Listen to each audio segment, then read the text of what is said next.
मायन देवता सृष्टि को जन्म देने के लिए एकत्र हुए, एक रहस्यमयी जंगल और धुंध से ढके पर्वतों की पृष्ठभूमि में खड़े हुए, दुनिया में जीवन का संचार करने के लिए तैयार। उनके चेहरे पर ज्ञान और उद्देश्य की छवि है, जो पोपोल वुह की महाकाव्य कथा में अस्तित्व की शुरुआत को दर्शाता है। प्राचीन काल में जब पुरुष और स्त्रियों का जन्म नहीं हुआ था, दुनिया असीम शांति से ढकी हुई थी, जो सृष्टि की प्रतीक्षा कर रही थी।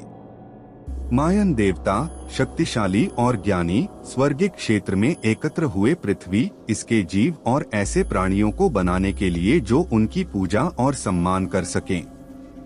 इस प्रकार पोपोल वुह की महाकाव्य कथा आरंभ होती है, एक कथा सृष्टि, विनाश और पुनर्जन्म की। यह पवित्र ग्रंथ नायकों की यात्राओं, देवताओं के क्रोध और जीवन की दृढ़ता का विवरण देता है। प्रथम सृष्टि अनंत शून्य में देवता हार्ट ऑफ स्काई, टेपेउ और गुकुमात्स सृष्टि को जीवन देने के लिए एकत्र हुए। सबसे पहले उन्होंने पहाड़ों, घाटियों, नदियों और जंगलों के नाम लिए, उन्हें शून्य से पुकारा। देवताओं की दृष्टि में एक दुनिया आकार लेने लगी, जहां उनकी आवाजें शून्य में गूंज उठीं, परिदृश्यों को आकार देती। उनकी सृष्टि बढ़ी, परंतु यह अधूरी थी। देवता ऐसे प्राणियों की चाहत रखते थे जो उनके नामों का उच्चारण कर सकें, उनके सामर्थ्य का सम्मान कर सकें और उनके कार्यों को स्मरण कर सकें। उन्होंने जीवों को बनाया, जगुआर, हिरण, तोता और गरुड़। लेकिन ये जीव बोलने में असमर्थ थे और अपने सृष्टाओं की स्तुति करने में असमर्थ थे। देवताओं ने निराशा में देखा, वे हमारे बारे में बोल नहीं सकते या हमारे नामों को याद नहीं कर सकते, उन्होंने कहा। क्रोधित होकर उन्होंने कुछ नया बनाने का निश्चय किया, ऐसा प्राणी जो शब्दों और प्रार्थनाओं के माध्यम से उनका सम्मान कर सके। द्वितीय सृष्टि मिट्टी के प्राणी। इस बार उन्होंने धरती से ही प्राणियों को गढ़ा, उनके शरीर गीली मिट्टी से बने। लेकिन ये प्राणी भी देवताओं की कसौटी पर खरे नहीं उतरे। उनके पास मुंह तो थे, परंतु उनके शब्द अस्पष्ट थे।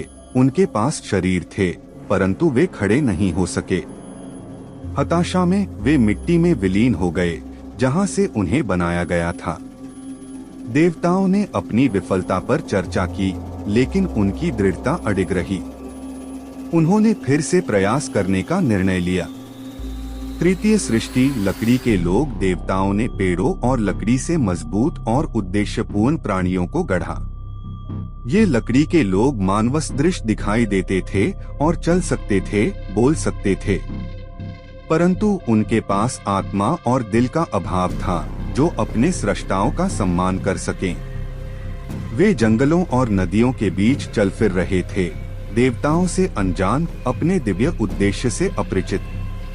क्रोधित होकर देवताओं ने उन पर बाढ़ का कहर बरपाया, एक प्रचंड बाढ़ जिससे लकड़ी के लोग नष्ट हो गए। पक्षियों ने उनके चेहरे पर हमला किया, जबकि पत्थरों और अन्य जीवों ने देवताओं के साथ मिलकर उनका न्याय किया।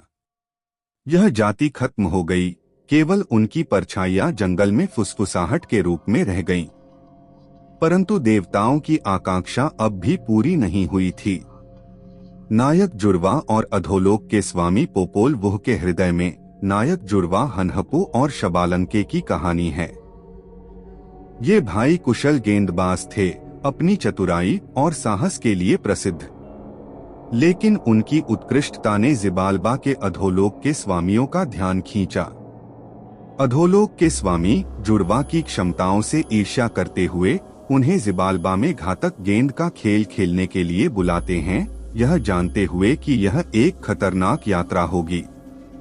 अधोलोक में प्रवेश करते हुए हनहपु और शबालंके कई चुनौतियों का सामना करते हैं।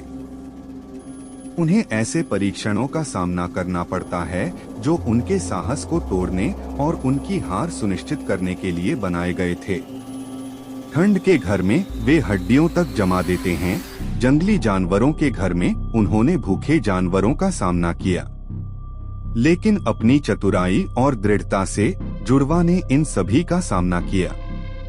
चौथी सृष्टि मक्का के लोग। नायक जुड़वा की जीत के बाद देवता फिर से सृष्टि के कार्य की ओर लौटे।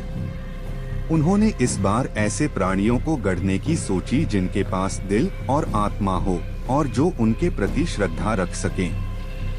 इस बार उन्होंने मनुष्यों को मक्का से बनाया, मायन संस्कृति में पवित्र पौधा। पीले और सफेद मक्का से देवताओं ने मांस और हड्डियों का निर्माण किया। यह उनकी सर्वश्रेष्ठ कृति थी, देवताओं के सभी सपनों और आकांक्षाओं का चरम।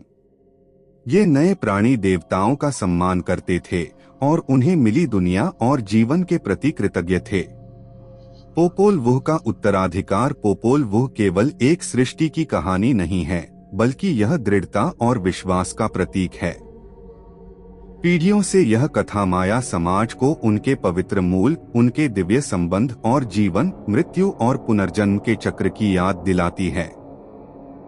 पोपोल वो हमें यह सिखाता है कि सभी जीवन पवित्र हैं, सभी अस्तित्व चक्रीय है और हर कार्य, चाहे वह कितना भी छोटा क्यों न हो, ब्रह्मांड की संरचना में योगदान देता है।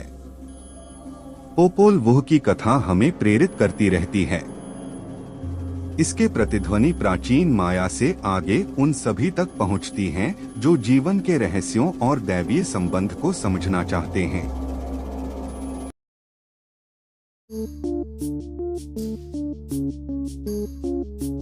Thank you.